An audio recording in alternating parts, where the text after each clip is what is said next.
好，分数管家，咱学生囡仔呢是真要紧，不过更较要紧的是讲未来要安怎行。教育部特别伫拜五来举办技职教育的博览会，有超过40间高职甲科技大学，要来互高中生选学校的时阵会当做参考。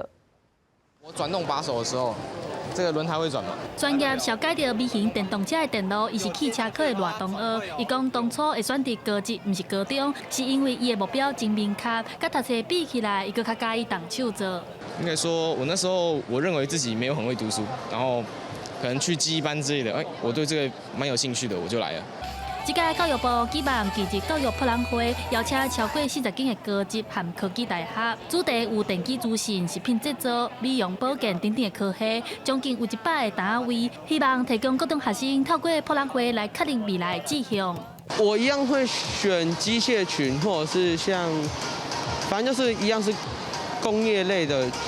群去选择。拜五是会考放榜的日子，这间学校的老师讲，成绩考了好歹虽然重要，不过更较重要的是面对五专、高中、高职要安怎选择。有高职的老师表示，有当时若拄到家长、学生的烦恼，讲若是入去读高职、五专读了无介意，要安怎？老师讲学校拢有提供辅导的机制，若是读了无介意，学校也会帮助转系。读了后，提早确定家己无适合，也是职业规划的方向。基本上我们遇到会有3个路线，第一个喜欢就继续，第二个不喜欢，然后他会提早去进行一个转学转科的方式。第3个他没那么喜欢，但是又没有到不能接受，那我会叫他到升大学的时候再去做一个转型。老师讲，学生若真正进入高职，等于是提早高中生有3档动手做的能力。因为这几档 AI 技术的发展，选择电机、资讯相关的同学愈来愈多，因也有真侪学生因为提早接触到这个领域，尾仔顺利进入台积电、联电这科技公司上班。呼吁社会应该拍破成绩无好才读高职刻板印象。老师讲，读高职颠倒是提供目标明确学生一个累积实战经验的起点。记者陈亚轩、林秀凯台北报道。